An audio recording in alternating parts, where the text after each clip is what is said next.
Hi guys, welcome to another video, and today we're going to be installing the CarLink Apple CarPlay for the BMW F30.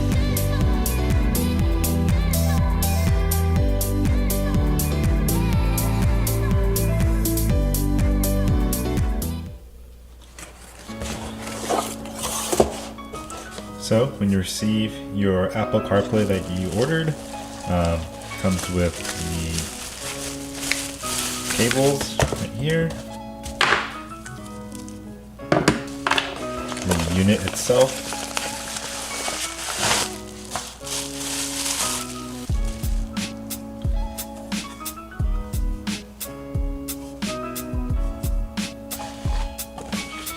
instructions,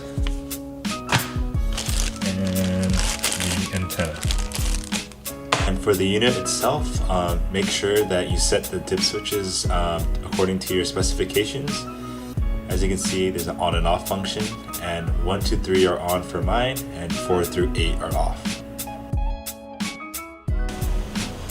So, first step to the install process is we're going to take off the centerpiece trim, and by that you can just pull forward, but not too hard, and it should pop off.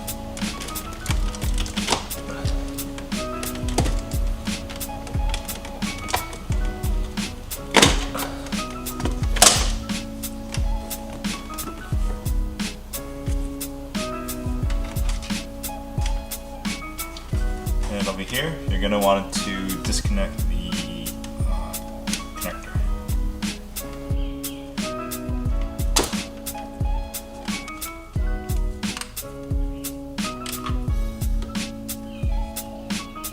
Set this aside.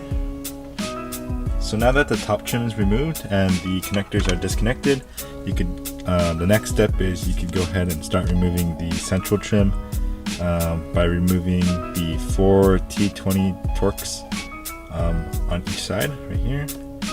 And for this part, or for the lower trim, you can just move it like this. It should come off. And disconnect this connector. This is going to be the first bolt, the second, third, and the fourth one for the trim, and then don't forget the connector. So these are going to be T15s.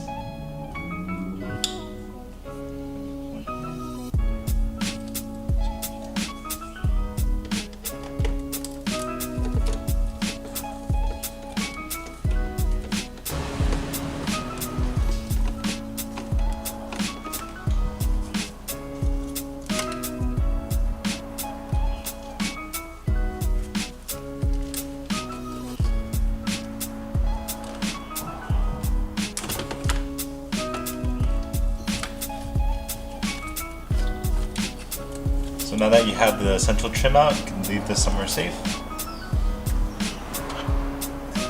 And now you can begin removing the actual head unit, which is another 2 T15s.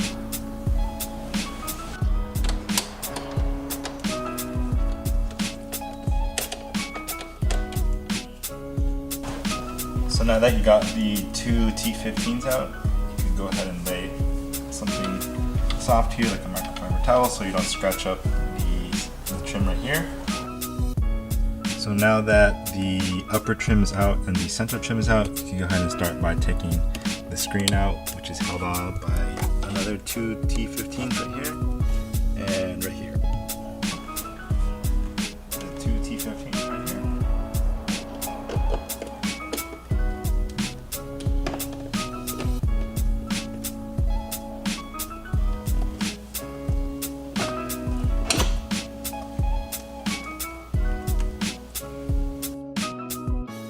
So now that you have your screen out, everything out, and you took out the 2 T15 screws for the head unit, you could finally take it out.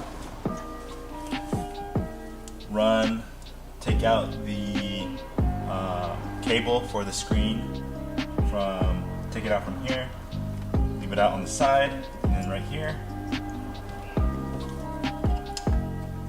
I already took it out before, but for demonstration purposes, this is a latch right here. All you have to do is just pry it back and the cable should pop out like that.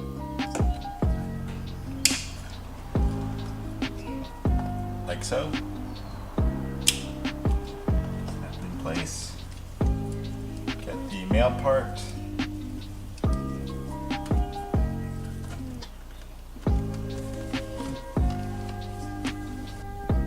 Alright, so just to recap of what we did, we took out the OEM connector and we combined it with the CarLink portion. So here, there. Now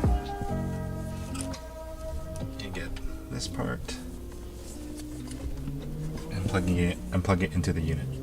Now you can connect the CAN power into its right spot, like so. After you're done connecting the CAN power, you can go ahead and take your OEM connection for your screen and put it into LVDS in.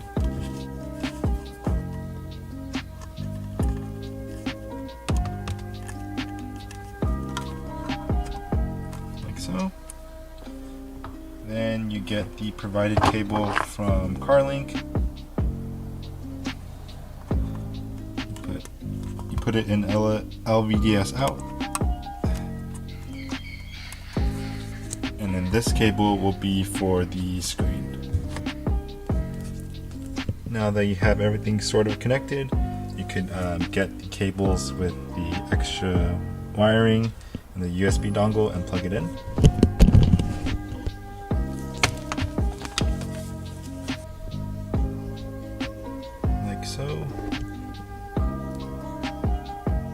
So in update, I went ahead and just dry fitted everything. So I have all the connections plugged in right here to the CarLink, the antenna, the USB dongle, the screen input and output, and I have the screen right here. And so right now what I'm going to do is just turn on the car, see if everything works, and if everything works, I'm just going to go ahead and button everything up, and then yeah, that should be it. So the car is on and everything's just dry fitted for now. You'll be prompted into a screen, and to activate AirPlay, it'll go ahead and tell you to disconnect from your Bluetooth and connect to your Wi-Fi, and then enter this Wi-Fi password. So I'm gonna go ahead and do that right now and see if it pairs up. Okay, so checking in again. Got the screen right here. I went ahead and paired my phone and with the CarLink, and looks like everything's up to speed. So to toggle in and out of your Apple CarPlay, you just hold down the menu button, like so. I'll show you once I switch back. You can see everything works. Hold down the menu button. There you go.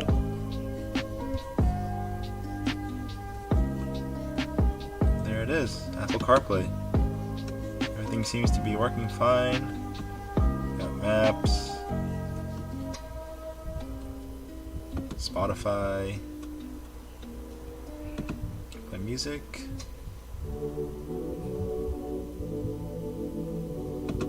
Next.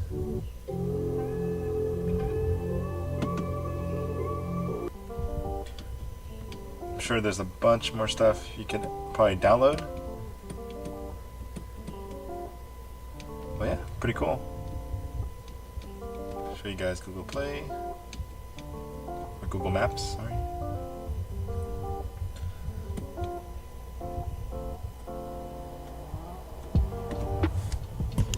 And yeah, once everything is buttoned up, I'll go ahead and cycle through all the menus so you guys can check it out. I guess a tip, once you have everything dry fitted and mocked up, when you go ahead and start the car for the first time, I recommend you, I think you're supposed to do this, but with a USB dongle, get a Apple Lightning cable and plug in your phone, and that will trigger the the settings menu for the CarLink, and then that's where you can find all your everything on how to set it up. And after that, you can go ahead and set your phone wirelessly, so it doesn't need the the cable anymore. And once you step into your car to start the car, it should automatically pair. So I'm gonna go ahead and get this all buttoned up, and then show you guys more about the CarLink Apple CarPlay.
So I just finished up buttoning up everything, and now I'll just go ahead and show you what the Apple CarPlay looks like. So this is gonna be your main screen pretty much. I think this is like the home setting. You can also press this and it shows you all your different apps, and I think you can add or delete the apps that you don't want. For example, your Spotify.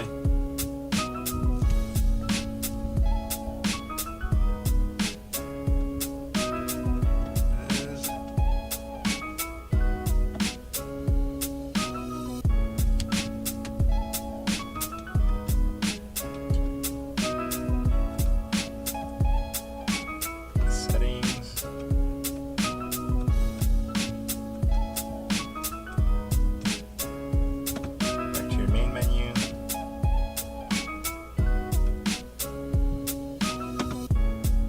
Maps.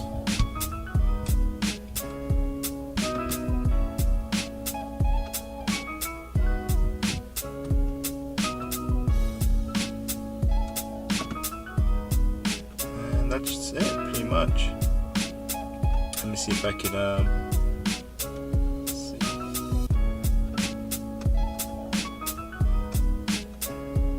Your messages, won't show you that. Calendar. Google Maps, map destination,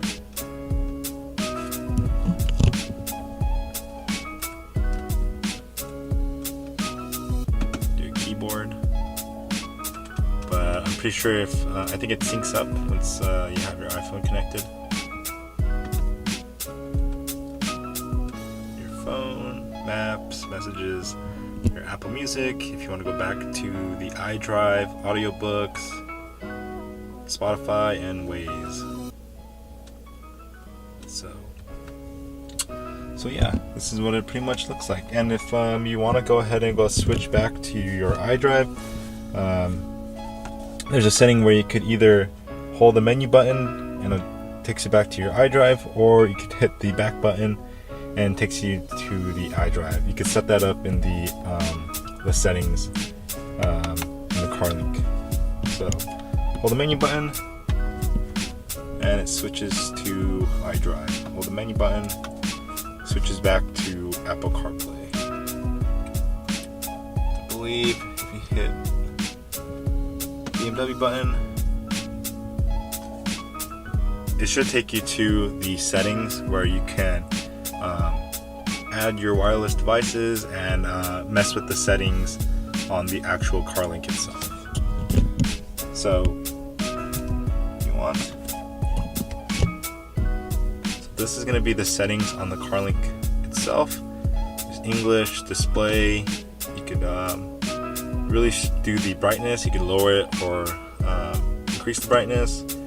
Audio. You have EQ levels.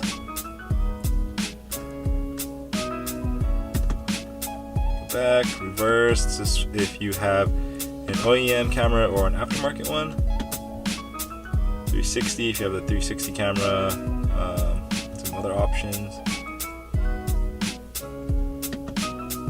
Wi-Fi channel, camera mirror. This is the back switch display. So if you press on, you hit the back button to go back to your iDrive.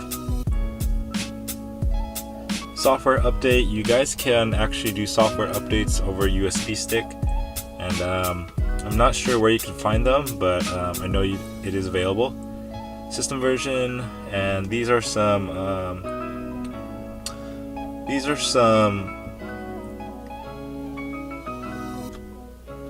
software update, and these are actually pretty useful if something's not working right with your CarPlay, to give a pretty good handful of troubleshoot questions and answers.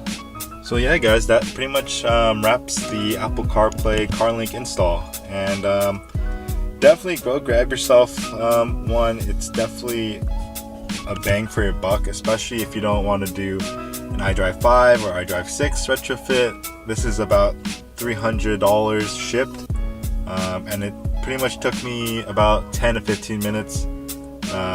Pretty sure I'm lying. Probably took me closer to 35-45 minutes, just because I was filming too, to install everything. And yeah, I think it's a great upgrade, and it really helps modernize the interior of this car. So go ahead and grab yourself a CarLink kit. I'll have everything in the description down below. So if you like this video, please consider subscribing or give it a thumbs up. And I'll have all the links in the description down below for the Apple CarPlay and all the tools I use. Thanks guys.